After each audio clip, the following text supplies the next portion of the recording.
Hello and welcome to the American Cinema Foundation Movie Podcast. I am your host, Titus, and today I am joined by my friend Flag Taylor. We are doing yet another movie that is tangentially at least connected to totalitarianism. This has long been our theme. We have done maybe half a dozen movies or more on Polish cinema especially, but not exclusively, and on the memory of World War II and tyranny in Europe in the 20th century. And that's because Flag is an expert on totalitarianism and totalitarianism in art, and especially the movies. Today we are talking about Terrence Malick's A Hidden Life that came out last year, competed in Cannes, very well received movie with critics, but it is only now available to broad audiences on HBO Max at least. Perhaps it can be streamed otherwise as well. It is a true story, the story of a Christian martyr who refused to swear an oath of loyalty to Hitler, Franz Jägerstätter, an Austrian who was imprisoned, tried, convicted, and executed. And so you could say the whole movie is about the road to the guillotine, the terrible ending of this wonderful, incredibly beautiful, but also heartbreaking 3-hour-long movie. Terrence Malick is the most important Christian movie maker of our times and one of the most famous artists. A few people would be called masters, but he's a contender for the title. And this is the first time he makes a movie that is overtly Christian, all about faith, all about the power of faith and the sacrifices of faith, and that is also a true story. The movie is based on Franz Jägerstätter's life, but also on his words, on his letters, his exchanges preserved with his wife, Fanny. This is constantly present in the movie during their separation in his imprisonment. And Terrence Malick also spoke with his 2 surviving daughters, whom you see as children. They never really got to see their father. In fact, this presentation is most of what we know about Franz Jägerstätter, this wonderful movie. Flag, I'm glad that you have seen the movie, that you loved it as much as I did, and that we have yet another wonderful picture to talk about. Yeah, thanks for having me again. It's great to be back to talk about a difficult but profoundly beautiful and interesting movie. It's interesting for me, of course, my usual expertise gets to show itself in films about communism. So it's interesting to shift towards Nazism and fascism. And I think we have a lot of interesting things to talk about in terms of the susceptibility of people, the attraction of fascism, what they might have seen in it, why they might have compromised themselves in order to order their lives around it. And then, of course, how Franz Jägerstätter somehow is able to exempt himself from that appeal. Obviously, the first thing that stands out from this movie is he's really the only resistor you meet, right? And so that in itself is kind of an interesting fact. I was also struck, just by way of introduction, by just the utter beauty of the movie. It's 3 hours long, but it doesn't feel like that. It's slow, but it somehow moves you along precisely because Malick is such a wonderful craftsman just in terms of imagery. If you didn't want to go to Austria before this movie, you're going to want to go visit after you see it. And the movie, I guess you could divide it into 3 parts, but the plot is pretty straightforward. No need for any sort of dramatic breakdown. I would say the first third of it takes place in St. Radigan, this small village in Austria, and you get to know Franz, his wife Fanny, and his family, and the other major people in his life. About an hour into it, he is called up for military service. He refuses to take the oath to Hitler, and then he's put in a prison in Austria. That part of the movie probably is over in about a half an hour. And then finally, he's moved to the Berlin prison. That's probably about an hour and a half. He's in that prison. He's tortured. We do see him get to have a final audience with his wife, and then we see the events leading up to his execution. And so, as you said, the movie is a wonderful portrait of this man's faith, his discovery and use of his conscience and his personhood. We see that in stark contrast to the church authorities, right, in the movie, who are corrupted, obviously compromise themselves. So we can talk about some of his conversations with the priest and a bishop. Yeah, you're right. This is an account that takes about 4 years. It starts in 1939. There are some flashbacks to when he met and married his wife. They both lived in this little village, Franz and Franziska. St. Radegund, named for a martyr of the barbarian ages, 1500 years ago. I think that's a suggestion that a new barbarism came, a new dark age in the 20th century.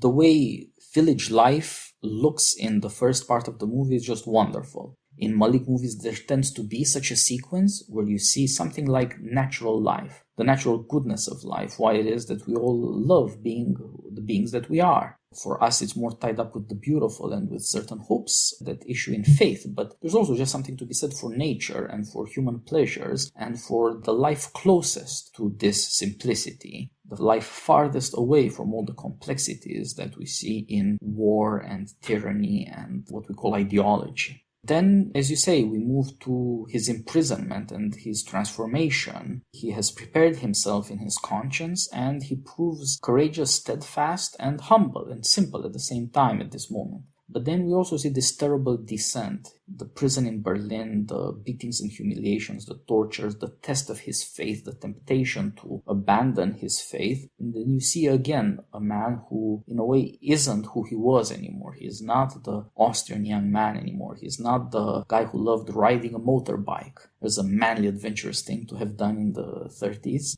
And all of these other things, they pass. He is almost reduced to his faith and his love for his wife and daughters, for his family. The first part of the movie seems to reveal his character. You see what he chooses to do, what he avoids to do. This is who he is as a man. But by the end of it, in a way, he's being transformed. And much of the third act suggests to us again and again the temptations of Christ. That somehow every man of faith, if he should come to be tested in this way, that he has to become a martyr, will perhaps experience this all over again. So we go from something that is perfectly ordinary, but none of us have seen it, what it means to live as peasants in a village in the Alps of Austria, and we get to something that we've also never seen, but which is completely extraordinary, what it means to be a martyr of the faith. Malik is uniquely able to deal with this because, as you say, so much of the cinematography is beautiful. His use of natural light and of natural settings, his peculiar way of shooting actors and of getting them to act is just remarkable. You keep paying attention to things, and although you don't quite know what the next scene is, you see that each location in the movie speaks to a way of life and to a certain way of thinking. It's a 3-hour movie, so you get a chance to see all of the places that you need to see. You're never rushed into anything, and you begin to believe that these are things that happen to real people. The life of the village, or when he's sent off for his military training, or in jail, or at the trial where he is convicted, or the various other things that deal with the church that are also present. It's remarkably persuasive because you feel so close to these characters. They seem so incapable of deception. Yeah. That's another very strange thing, that these terribly tyrannical men who kill him, they are not trying to deceive in this situation, they're not trying to hide anything. You see, because this martyr has a shocking moral clarity. Mm-hmm.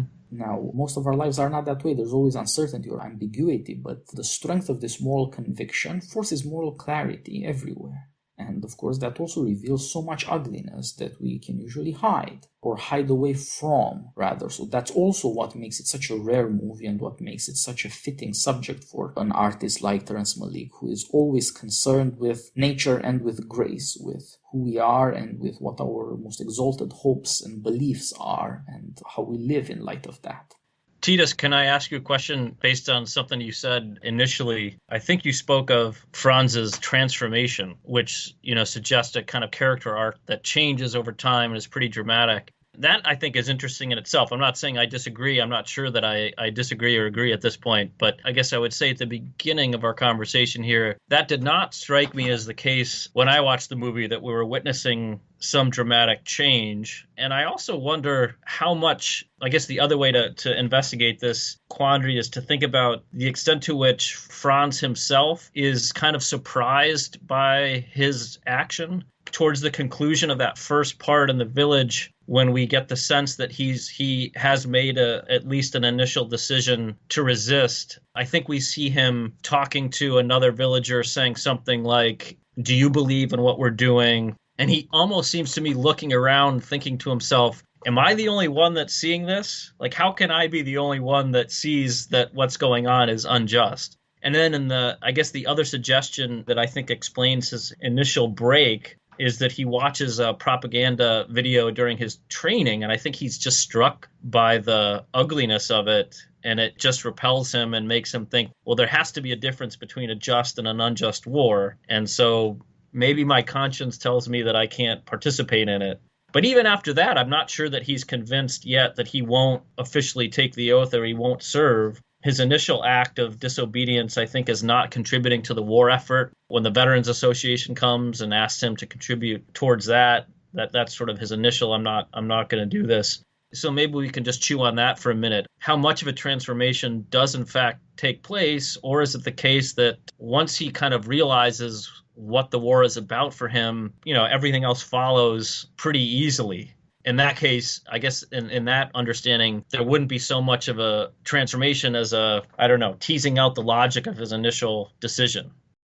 Yeah, you bring up a very important point. This is really the center of the movie. Franz is struggling with his conscience and his decision, and it's not obvious when he makes it. I agree with you that in seeing the ugliness of the war, it's supposed to impress all these men who are in training in Austria. They're practicing stabbing bayonets at the straw figures and doing all these sorts of drill exercises. And then before they are in fact sent home, because France has been conquered, there's no invasion to be done right now, they're shown the glories of this war, the destruction of France. And so this notion that Germany is in danger, there's this terrible enemy to face, just completely collapses. There is no enemy. And instead you see this desire to destroy and this joy in ruining people and an entire country. And he's shocked by its ugliness. So you see that he's already changed his mind before he gets home, but you don't know quite what the consequences of this will be, because you don't know the character of what he has realized. Mm-hmm. Franz is a fairly silent man. He keeps his own counsel. And nevertheless, you see two sorts of things: that life in the village gets uglier as it's corrupted by war, and he begins to be angry at it.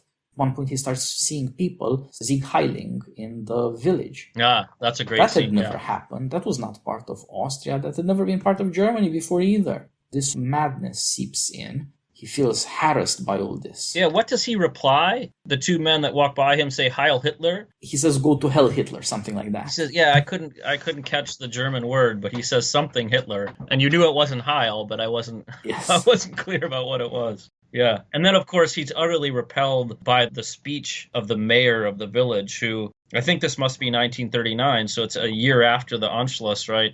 Obviously, this is not, downtown Linz or Vienna or something, where you would have had different orders from Nazi parties and things coming to attract the attention of the population. But so it's striking that this, mountain village now has been, you see this guy basically just spouting ridiculous Nazi propaganda about immigrants and the master race. And, and I think Franz is looking around just stunned that no one else seems bothered by this. Whatever indeed the problems might have been in a city or in some other place, these are not the problems these people actually face, but somehow the propaganda spreads because it speaks to a deep hatred, passions of the heart that the village simply cannot accommodate. Life in the village is what you see in the beginning. There's a lot of hard work, there are a lot of joys, some of them especially tied with community, celebrations, aside from the holidays, meals together or drinking together at the local beer hall. That's what life is like there. It is not sophisticated, and in a way it simply doesn't answer to certain deep passions of the heart, really the passions that politics is built on. What's so interesting about the first part is that it's apolitical. You could say that since Terence Malick is a student of philosophy with an incredibly sophisticated education, this is rather like the discussion in The Republic. You start with something that Glaucon would contemptuously call a city of pigs, because it has none of the sophistication people might require or luxury. But it's a naturally just city. People treat each other well, help each other out, everybody gets what he needs, nobody is really bossing anybody around. You don't have much of hierarchy or authority. It's a life without political disputes. And then this comes in. The opening narration by Franz that says, "We thought we could live above the clouds, fly away like birds into the mountains." They are in an above the clouds little mountain village after all. But then the war comes. You think that maybe that's the corruption, that somehow politics enters into this apolitical world, and all of a sudden demands like hating together come up that simply hadn't been possible before. But there's more to that, it turns out. Yeah. Well, if I would say too, what you're talking about reminded me, the beginning of the Republic and some of the initial definitions of justice, right? I mean, we start with the love of one's own. And so, Malik seems to be exploring the extent to which the ancestral, if it's not self-conscious about why the ancestral is good and worthy of devotion, love of one's own can be susceptible to all sorts of ugliness, right, in terms of keeping out enemies and threats. And it struck me that you see the mayor spouting the propaganda. It would have been interesting, right, to see, I don't know if there's like an elder town council or something, right? At any point in this period of the life of this village, was there a discussion among the village elders, right, about what Nazism represented, right? That's completely absent. There's no portrait of deliberation, right? A self-conscious kind of investigation of what this ideology might mean. And so it just seems like once the mayor gets on board and starts to portray the ideology as a way to protect what we love, it's very hard for people to resist it, because then you seem to be suggesting that your village is not worthy of protection, right? And you're part of the problem. Yeah, and this comes up in the movie when the women of the village at some point harass France's wife and say, well, our husbands are off to fight. Why should they die saving you when your husband won't fight? This is the core of justice, as we see in the Republic, as you say in the first book. You have to help your friends and harm your enemies. It is not possible to put an end to conflict or war and we're all going to be angels. We're not that kind of being. And so there's always going to be conflict and we're going to have to take care of ourselves first. Somehow in human nature, as you say, you can already see in simply the fact that we are all attached to what we know, to what we love, to what we owe for our very being and what we hope to preserve by our efforts. This attachment itself makes us potential enemies. Some stranger might one day become our enemy, and indeed, although they are living an apolitical life, they are not simply above politics. France's father, we learn, had died in the Great War, fighting for his country, which was, of course, Austria, or indeed Austria-Hungary, as it was at that point the empire. He died in the trenches of the war as a patriot. These are all patriotic people. But things have changed. Austria, as you say, before the movie starts, has been taken over by the Nazis, and without that much opposition. Then Nazism begins to creep in. There's the mayor you mentioned. At some point you start seeing Nazi uniforms here and there. Mm-hmm. And in this place that seems to be so removed from the world, they look shocking. And you see Nazis collecting money for the war effort and trying to bully France into contributing money to a cause he does not want to contribute money to. And the intimidation, he resists it, but it seems like it's not just that as a man he doesn't want to be intimidated. It's that he also understands that there is an evil here, that these people are all lying.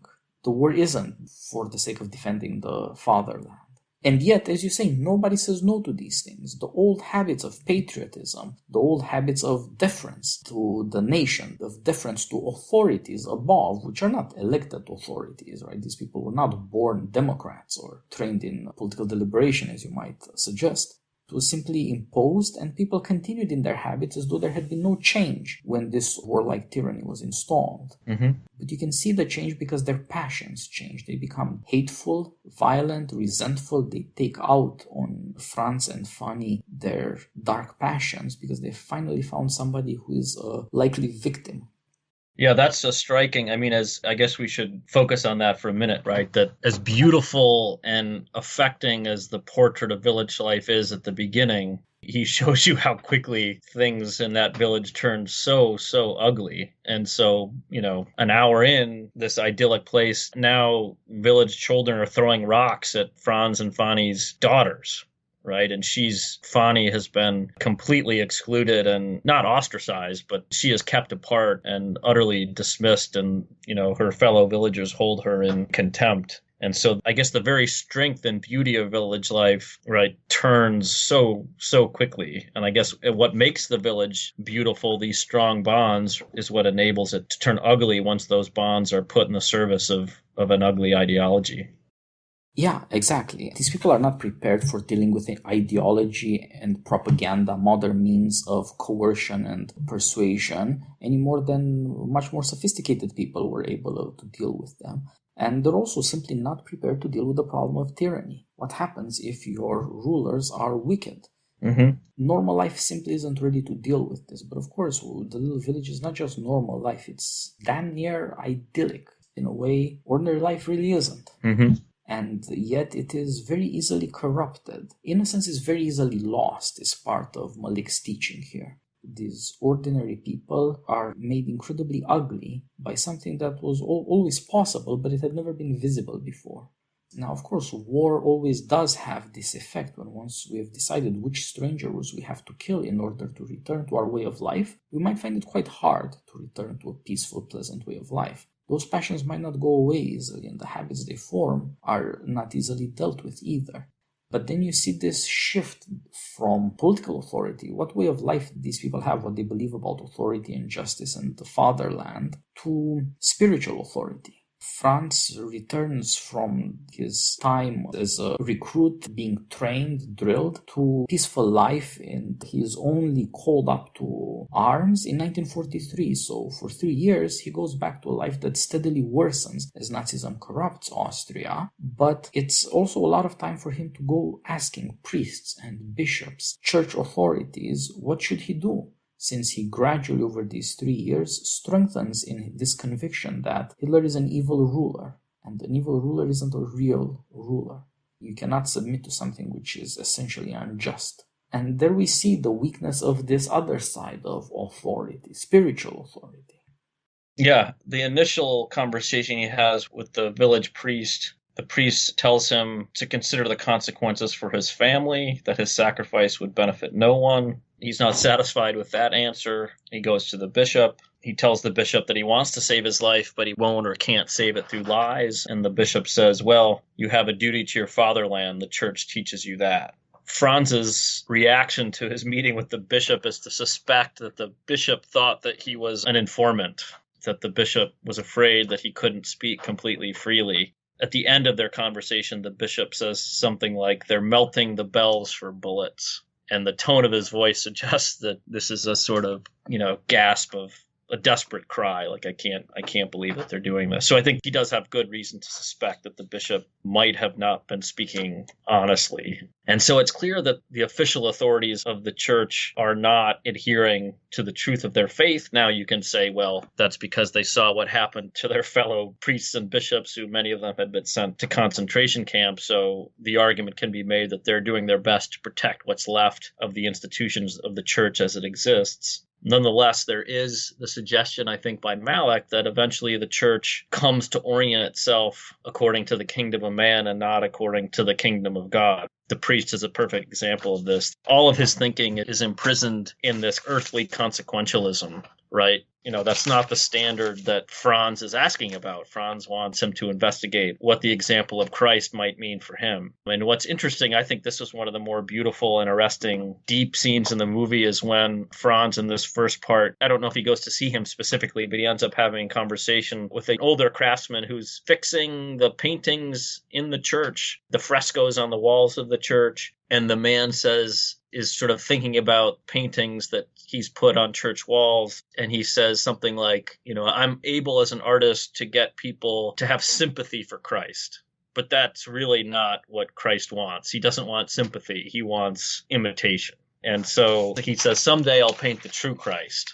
But the suggestion is that if he paints the true Christ, people might not follow it because they'll be so shocked by the real lesson of Christ's sacrifice and the difficulty and horror of Christ's sacrifice. I'll be more successful if I stick to painting these rosier, more sympathetic images. And I actually think that conversation has a profound effect on Franz. That's when I think he really starts to understand what his sacrifice is going to cost. But in a way, it gives him the strength. In an odd way, I think it shows him, well, this is one that's worth making then, It reminded me when I spoke with Kamila Bendova, the wife of this Czech dissident Václav Benda, about his example and her example in fighting communism. One thing that came out of their Catholicism and their witness, right, is that they had decided that what Václav Benda called in one of his essays, he called it bun Catholicism. The kind of Catholicism where an old lady in the 50s who was living in Prague might send buns to priests who were imprisoned in the Gulag. And they thought, well, if I send these buns to these imprisoned priests once a year, I'm living my faith, right? Of course, Benda and some of his fellow dissident Catholics wanted to make the case that that's not enough. You have to live out your faith and be willing to actually enter into concrete sacrifice. to face earthly evil when it comes. And I think that's something like what this artist is trying to get across to Franz in the movie. That, being a Christian, being a Catholic might demand of you more at this moment than most people would be willing to give. And in a strange way, I think that's what strengthens Franz and makes him be even more resolute than he was up to then in terms of being confident that he's going down the right path. I agree. This is the oddest moment in the sequence of talking to priests. He talks to a priest. The priest says, be afraid, but I'll take your case to the bishop. And then he gets to the bishop and he says the bishop is afraid. Then he goes back to the priest who says, you have to understand, think of the concentration camps, what they're doing to priests. We don't really have a say in things. Maybe if we go along, the regime will tolerate us. The authorities are crippled. They're really not much better than the village authorities. They're less involved in the wickedness perpetrated in the war, but they're also more irresponsible. They're not even taking care of their own flock. So he is in a way left alone. That by itself is a foretaste of his martyrdom. He will not have a community of faith along with him. And then, aside from priests, he meets this strange church painter, as you say, and he gets a much more important lesson. Compare that conversation with what he overhears of the bishop's sermon. The bishop says, remember the lesson of the blacksmith. The hammer is terrifying, but the anvil in the end proves stronger. We have to suffer, and we will be eventually delivered.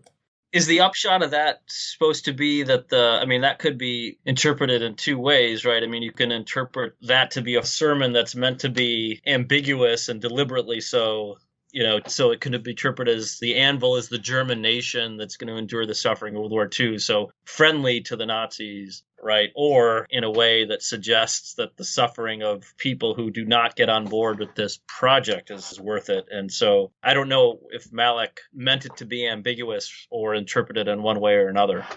Certainly, since it's spoken metaphorically, it's meant to not say a political thing directly. You're right about that. He's not simply naming names here. He's not saying who the hammer is, where the evil comes from. Yeah. It could just be the evil of the times. It doesn't have to be interpreted as Hitler. So the priest has what we nowadays in politics call plausible deniability. Right. It doesn't have to take responsibility. Yeah. But it is a counsel of passivity either way. And it's not obvious what exactly grounds any hope for improvement when people will not take care of their affairs. That would seem to be the faith that it's most irresponsible. And then you see this painter who, because he's not in a position of authority, he can speak honestly. He blames himself. He says he creates admirers, but not followers. That he paints a comfortable Christ surrounded in his halo, not the true Christ, the Christ of the cross. And he blames himself for that, and he knows that he's doing wrong. You see there that it's not just the bishop who is a failure, that the problem of faith for Christians is for all of us. Franz doesn't seem to judge harshly any of these people, even as he realizes that in a way he's being abandoned. In this case, however, he hears a man's conscience. He hears a man who judges himself and who admits the truth is the truth. Oh, that's very good. That does seem to be of great importance for him. He's not this kind of sophisticated guy, either theologically or with the spiritual side or the mission or the beauty of art or any of these things. He's not responsible for anybody else's life but his family's. But he discovers gradually that he's really and truly a believer in Christ, and that's the core of who he is. As he gets to that, he sees the world around him turning uglier and uglier. And so you see partly something here that judging things from the point of view of the martyr reveals how weak and lacking we really are. That's not something that people will take easily. Mm-hmm. So this movie can't be a blockbuster.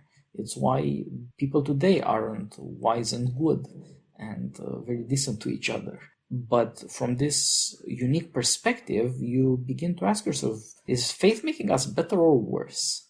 There is so much ambiguity since Franz's love for his wife and his children is not to be doubted. Mm-hmm. And yet, because of his conscience, all this misery and suffering comes to all of them. That's how come they lose everything.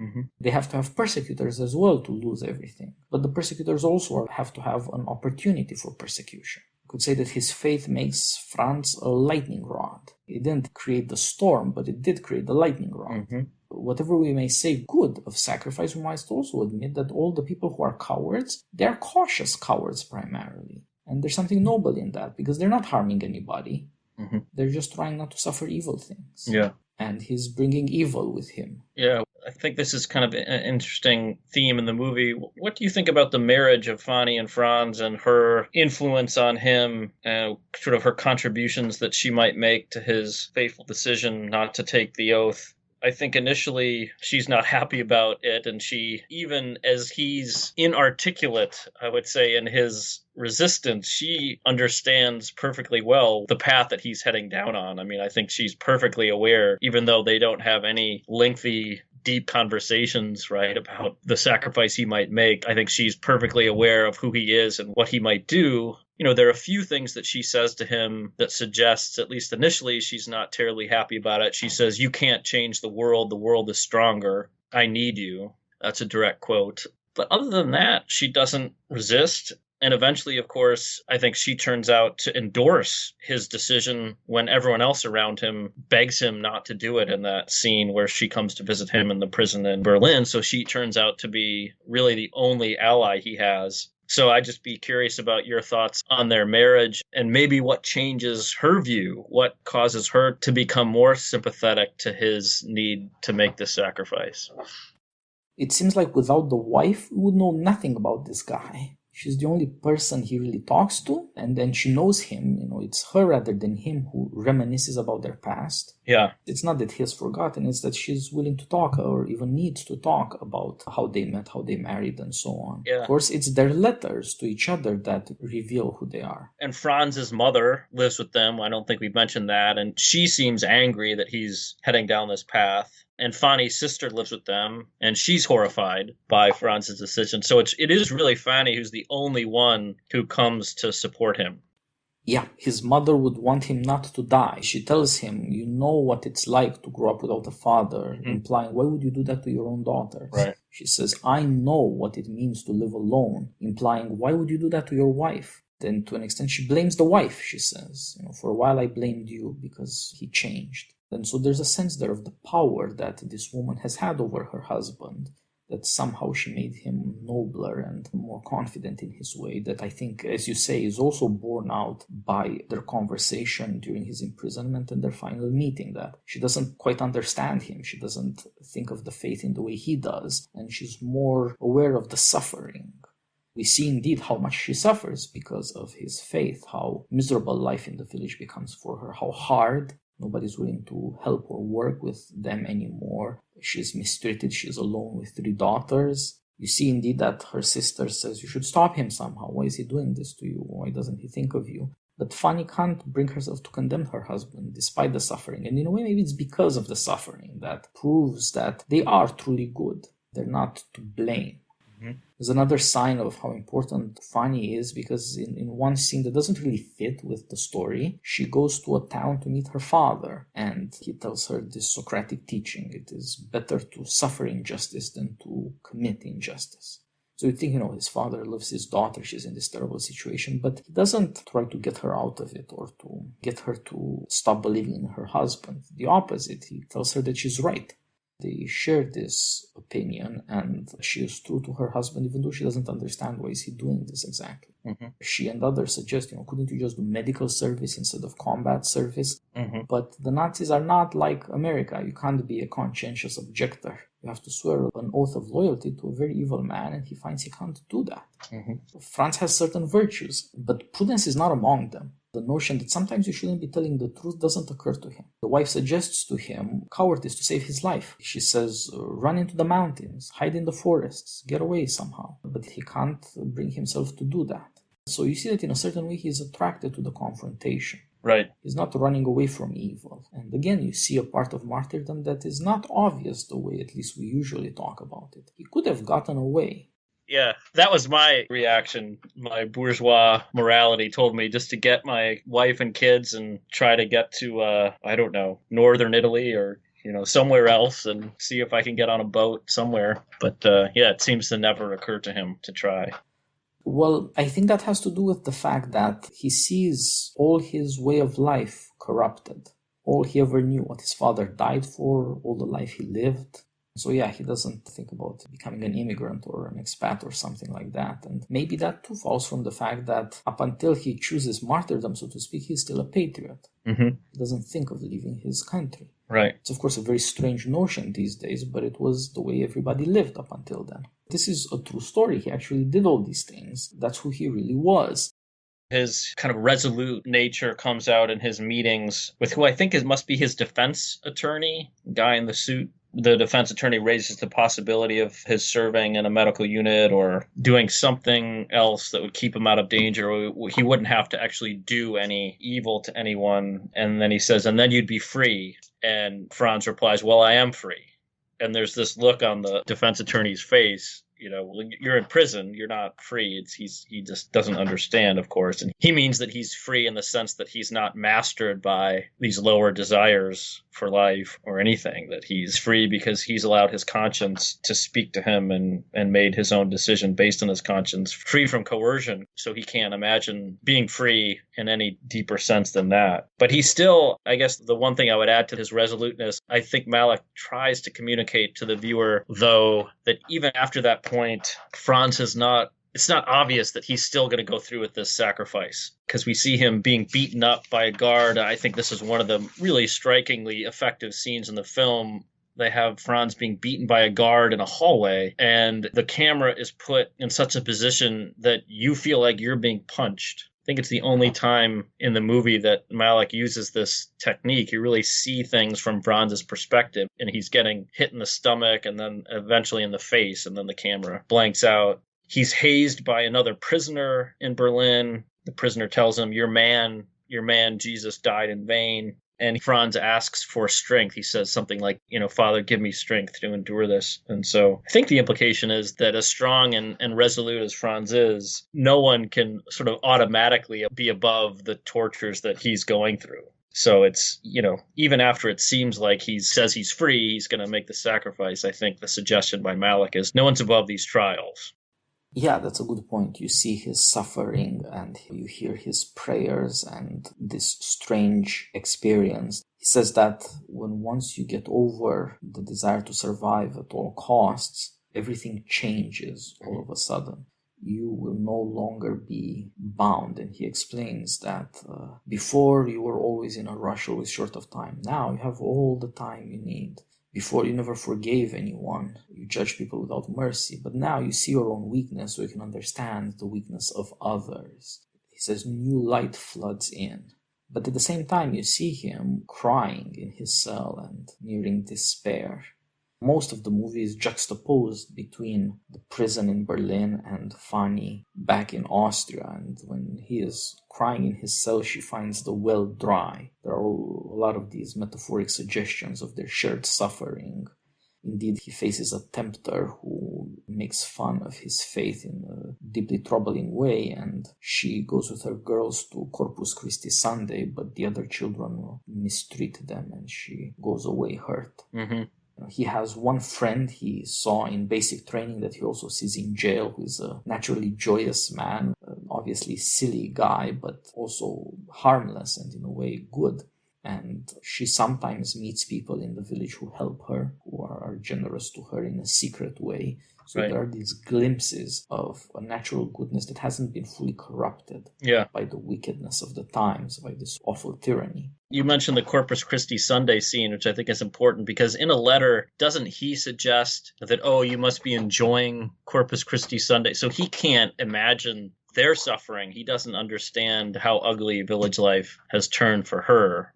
Yeah, that's right. You see how loving they are in their letters and how each tries to spare the other the ugliest things he's going through. Mm-hmm. She doesn't tell him about these humiliations. She tells him about the hardships that they can't find workers. And he doesn't tell her about beatings and whatnot. So there's an attempt there to preserve what is good in life for the other one. Spare each other. Mm-hmm. Now, Terrence Malick's most famous movie has got to be The Tree of Life. It was the most successful one. It's almost 10 years now. And there you could see that, again, there's a father and the mother, and in a way they're everything for their children. And there's a drama in this American family in the mid-century. But the father would seem to stand for nature in that movie. He's the tough guy who tells his kids, you have to work hard, you have to take what's yours, it is a hard world. And then the mother is the beautiful and graceful woman who also stands for grace, for a higher principle than strength. Here it's strangely different. It's the woman who has to deal with the actual hardship of life. You see her falter as she's driving the plow. You see her breaking her back trying to get sacks of flour on the back of a donkey that's more reluctant than she is. You see her misery in all these ways, going in the winter trying to find firewood. She has to deal with nature. He is, in turn, the character that is defined by grace. You see this in the misery of the prison, the attempt to make light of the suffering, to try to find some superior principle to comfort or safety or the dignity of being treated with justice. All of these things are taken away from him.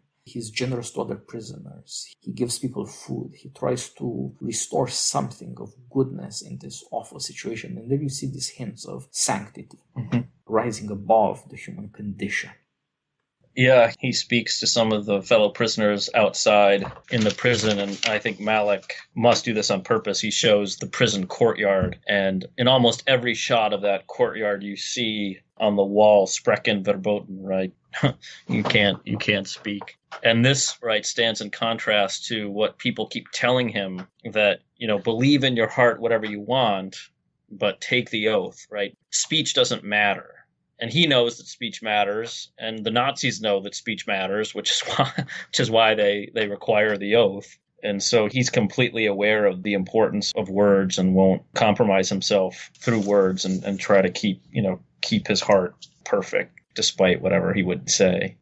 The portions of the diary, or what we are supposed to be from his diary that you mentioned, those are almost an exact paraphrase of Solzhenitsyn's words in The Ascent, this pivotal chapter in part 2 of Gulag Archipelago, when Solzhenitsyn gives survival up at any price.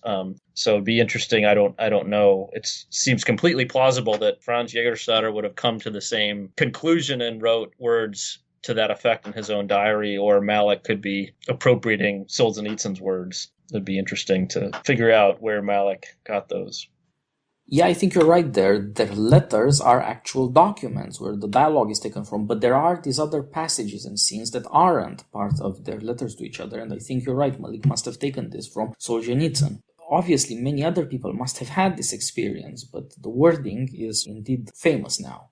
The one scene that we haven't mentioned yet that I wanted to be sure we talked about was the military tribunal scene, where he is brought before this court with, I think, 3 or 4 magistrates that are going to pronounce on his sentence, where he's ultimately given the death sentence. He chooses not to speak. We see one of the magistrates give a kind of blistering, nasty denunciation of him, but it's in German, it's not translated, and he doesn't say anything. But then one of the magistrates takes him in the back room and they have a private conversation, and he says some things to Franz that we've heard before, right? No one's going to hear what you're doing, your actions will be of no consequence. But then he says something interesting that I think we haven't heard before. The guy says something like, "Do you judge me? Are you judging me for my participation in this?" And Franz says, "Well, no, I don't pretend to." He says something like, "I don't pretend to know everything."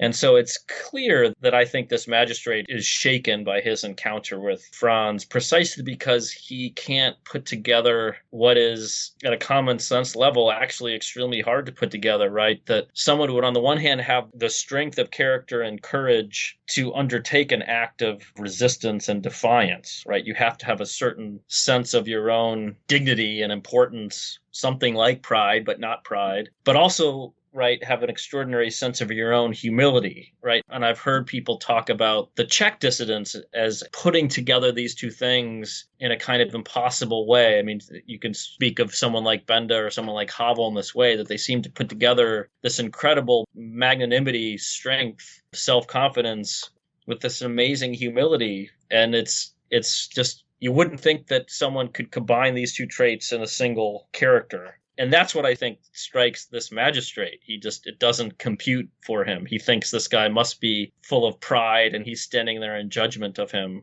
But I think Franz is sincere. He's not. So, interesting scene. Yeah, I think you're right. This again strikes us as a parallel to the Holy Week treatment in the Gospels, to the suffering of Christ, to the judgment he was faced with. And you see indeed this recognition that Franz must stand for some superior judgment, for some supreme good that defines what it means to be human, that involves that you can't just do everything.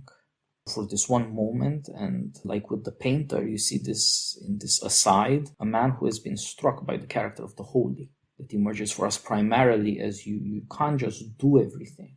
The scenes where you see Franz as an adventurer motorist on a motorcycle in the mountains, that's the identity of Franz and his father. That's what we call recklessness. But it is tied up in a certain way with willing to give your life for God. Neither one is accessible to cautious people, for example. His father was a manly man, as peasants had to be, and he was a patriot, and that's also manly, and he died for it. His son is like him. He's also willing to die for something. He doesn't have a fatherland anymore. He sees it being destroyed after having been taken over, but he dies for God instead. And that implies, in both cases, manliness has to defend what it means to be a man, what it means to be a human being, really, that it is a good and worthy thing. But it does it in a paradoxical way that you might have to prove that it's good being a man by dying for it. But dying is not good. Yeah. That is resolved in a way in saying that manliness stands or falls by the statement that there are fates worse than death, that there is something that a man should not put up with. Yeah. You see here with Franz that this magistrate has figured that out. He has realized that here is a man who has set holy limits around humanity and will not trespass. He could do it, he could save his life, it would be easier for his family, but he doesn't want to do it. Mm-hmm. He gives himself up to God in that way. In a way, it's a parallel to the scene with the painter, and the scene of judgment and the scene of the church are parallel because there are two or three times when you see this gorgeous, when he goes to see the bishop, he gets to this cathedral, this impressive Baroque beauty and this splendor in which the bishop lives, which contrasts with his cowardice. Then when you get to judgment, it's a bit more than 2 hours in the movie. In Berlin, there's the palace of the military tribunal, a very beautiful neoclassical edifice that's supposed to remind us, of course, of Greece and Rome, of justice and what we think of ourselves as civilized people, that we are free men. And instead, you see this horrible prosecutor who is hysterical and has no dignity, is all the cruelty of Nazism. And then this quiet magistrate to the side who there is hint at the truth of what's going on, but no more. Here as well, justice as much as the requirements of faith and piety have been betrayed. That's right. You reminded me too, just the contrast that Malick hits upon over and over again, right, is the contrast between justice understood as the good or the useful in terms of consequences, right? You have to do right by your family, which means saving your own life. You have to make sure your wife has a good life and, she's not going to have to raise the children by herself. Your father died, don't leave your family in the same mess that your father did, right? Something that his mother tells him. So it's always justice in terms of the good or the useful. And he refuses to see justice in those terms, right? For him, it's this justice has to be understood at its highest pitch in terms of the noble. It reminded me again of the Republic and the beginning of Book 2. And Glaucon demands that justice be understood as good precisely when it's at its most noble, right? And Socrates can't. He has no argument to offer him at that point in the dialogue anyway, because I think Socrates knows that's the wrong way to think about justice. And so there is just this chasm between the demands of the people who are around Franz, who want him to understand justice in a certain way with respect to good and useful. And he just, says, well, that's the wrong way to think about it. Once you start down the road of consequences, you can massage and manipulate justice to mean anything you want. But I'm not going to go down that road with you. Yeah, there's a great connection between the intransigence of Franz and the intransigent demand of Glaucon, who gives a very similar story of martyrdom. What if the man who is all of justice but doesn't seem so to other people is tortured, made miserable, humiliated, what we nowadays call a martyr? He is worried about this possibility. Maybe justice isn't good for you. It would be heartbreaking. And you see here, again, the philosophic education of Malick. It's worth pointing out that from the ordinary point of view, he really is doing something crazy. But this is a real story of a real martyr in a real war. Lots of people compromised themselves in World War II. Even many who didn't have to, weren't faced with death. How are you going to go through war, through this kind of tyranny, through the horrors of this world as a community, when nobody holds up the standard of the good and the just and the noble? Mm-hmm. That's what this guy did. Yeah, just based precisely on what you just said, it made me want to see a portrait of that village, in 1947. Right? What does that village look like? How is it healing? How is it recovering? All these people who behave so horribly to one another, and especially to Fanny, how are they doing? And I suspect that if you compare them to the Jägerstätters are doing much better. There's the suggestion, too, I think that something that pushes me even more strongly in that direction is the fact that the mother asks Fanny for forgiveness near the end of the movie. But that suggests to me that Malick is trying to suggest that the Jägerstätters are going to do okay. They're going to be fine. Yeah, and it turned out to be true. As I said, Terrence Malick spoke with two of the three daughters of Franz and Fanny Jägerstätter, and he eventually got to show them the movie once it was made to screen for them. And Malick is famous not just for having disappeared 20 years from Hollywood, but for being very reclusive and not showing up to do any kind of publicity. The most reclusive of the directors has no interest in celebrity worship and the press and all that. But he did take this movie to show it at the Vatican Library in a rare event, precisely to remember the best of the faith in this terrible time that was World War II. You can say, therefore, even from a prudential point of view, that the terrifying madness of martyrdom, the death and suffering and all these beatings and all of the wicked things you see in the movie, that even if you don't think about heaven or Christ, you still see that it saves a community's understanding of justice. Even if people feel they can't live up to it, there's at least something of them. He was one of them, after all, that was not corrupted, even by the most corrupt time. That's something for a community to look back on as people try to repent of their mistakes and to have a second chance, to have perhaps some kind of forgiveness, even though they failed the requirements of justice at the time. This is more of an old world problem than a new world problem. One doesn't speak in the new world of martyrs and what have you. You can think of California and other places in the old Spanish South full of Christian names. Corpus Christi is the name of a town in America. But nobody ever thinks about San Francisco or San Diego or Los Angeles or anything like that. That's not a religion. That's just a name. But it was once tied up in some way with faith and with saints. And in the old world, that meant much more. Indeed, as we said, the little village in the mountains is called Sankt Radegund, for this lady who was martyred 1,500 years back. Maybe a country needs its saints too. That is to say, Christianity somehow depends on these rare, unpredictable, something you can't command people to do. You can't expect most people will behave in this way when it comes to holding on to faith. But it's required for the people to remember who they are. Even if they fail it, they nevertheless remember it. We don't all pretend to be saints. But precisely because it is so rare, and it is not a standard that most people can meet, that it is so important. That somehow speaks to a certain aspiration for dignity that is independent of the political requirements of freedom or greatness. It resembles them in this way, as we said, that it does require the willingness to die, and therefore the belief that there are worse things than death, that a certain kind of misery or slavery is a worse thing than death. What if people forget about that?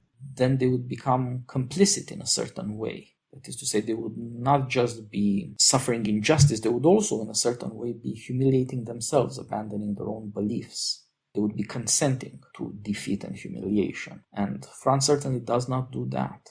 Yeah, and I guess the other detail that gives me confidence in the future for Fanny and the children, the mother's forgiveness, but also you mentioned that interesting scene with her father. So her father is still around and I think understood perfectly well the sacrifice that Franz was making. So they're by no means, even though they were in a way alone in the village when 1945 comes along, I think they won't be alone any longer, right? Things will look much different. Yeah, indeed. They do get to have a decent life eventually. Well, Flag, I think we have arrived at the conclusion of the movie and of our conversation today. This is a wonderful picture. It's rare to find this kind of examination of Christianity, of faith, of the trials, of the terror and the hope. A part of being human that we don't reckon with much and that is simply very, very difficult to reckon with. But it's a very important part of not just World War II, but of our communities and our souls. I can't think of somebody who has achieved at any recent point or, generally in movies, what Malik has achieved here. It's a movie that stands to be remembered for generations, and perhaps gradually people will see the touch of greatness there, what it says about our nature that is profound and that transforms how we usually think about history as much as about art.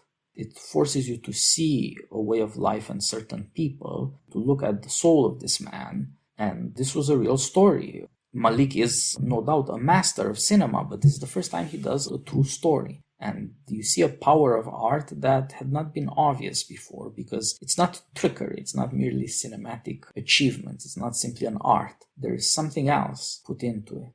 That ultimately brings up, as we said, this problem that we think of both nature and grace. We have a certain hope that being human is under divine protection, that it is important in a way everything else is not. That's the core of our self-understanding, and here it's on display in a remarkable, rare way. Yeah, our conversation has made me more confident about the depth and profundity of the film. After I watched it last weekend and looked at some scenes again the other night, I knew I connected with it and thought it was an interesting movie, but it's just such a different movie in many ways because of it's done mostly through imagery. There's no extended dialogue. As you said, there's lots of voiceovers which come from the letters. It's almost like you're looking at a huge painting, but you never get to see the whole painting in one shot. He brings you and looks at details of this giant canvas. And so you're not, brought along by traditional plot and character development. So I must say, after first viewing it, I didn't quite, understand how it asks the questions of its viewers it wants to ask. But after we've talked about it, I'm more convinced of its beauty and of its effectiveness than I had been before. And so I hope our viewers will be pleasantly surprised by its I guess it's more coherent and thought-provoking than it might seem at first. Yeah, that's a very good way of putting it. I've also enjoyed this conversation very much. It's really the first time I get to sit for so long and talk about this. And it seems like the movie suggests that you should do this. Indeed, you can think of it like a great painting that you have to linger on and to notice things about. And gradually you get an idea about what is the question that we're dealing with here. Why is this so interesting? Why can't I take my eyes off of it?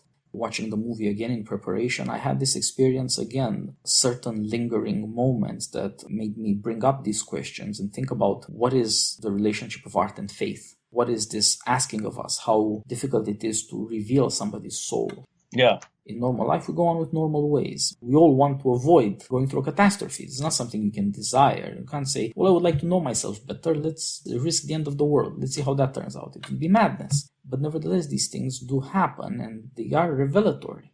Yeah, you could say that the movie works on the viewers in the same way that Franz's Sacrifices navigates this problem of justice, right? I mean, Malik communicates through the beautiful and images rather than through, a coherent understanding of some logic of the good, right? It doesn't work on you through argument and a kind of narration of a character development. It's rather a portrait of certain acts and images and scenes that evoke a response rather than convince you of something, right? It's pretty miraculous, yeah.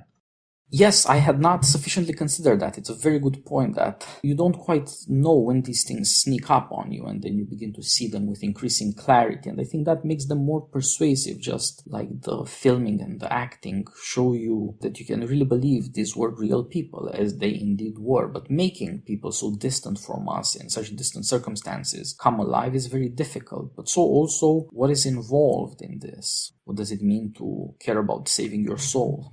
Well, I hope our conversation is a good introduction to this and that people will go see the movie, think about it, talk about it, listen to what we have to say and point out and discover the greatness of Terrence Malick and what he has to offer us, or what the beautiful has to offer. Sounds great, Titus. This has been one of our most fun conversations, I think. Such a troubling movie has this power to make us think and become grateful and perhaps somewhat wiser. Yeah, I hope. And as always, Flag, we have to try and find a beautiful movie that's also fun and pleasant and possibly a comedy, which we so rarely ever do. That's right. We'll always try. Eventually, we'll find something. Meanwhile, all the best. Thanks for the conversation. Let's do this again. Sounds good, Titus. Take care. Bye-bye.